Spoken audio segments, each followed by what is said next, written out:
दोस्तों नमस्कार, जय माता दी, राधे राधे। कैसे हैं? प्यारा सा कमेंट करके बताइएगा कैसे हैं। तो बहुत ही सुंदर गारी गीत सुना रहे हैं, आप लोग सुनिएगा और बताइएगा कैसा है। मंगल भवन मंगल हारी, समाधि के वाहिनी के महिमा बभारी। सिया राम जय जय राम। जंगल के वानरन से कैली उयारी, एह डारी ओह डारी कूदन लागी। डरिया पे चढ़ी के करे विश्राम।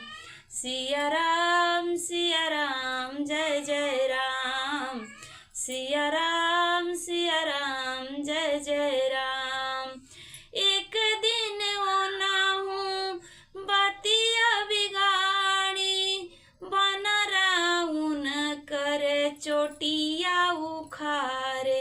रोवत रोवत उ भइली परेशान। सिया राम जय जय राम। खबर ई सुनी के समधि जियाए, वाहिनी के अपने गा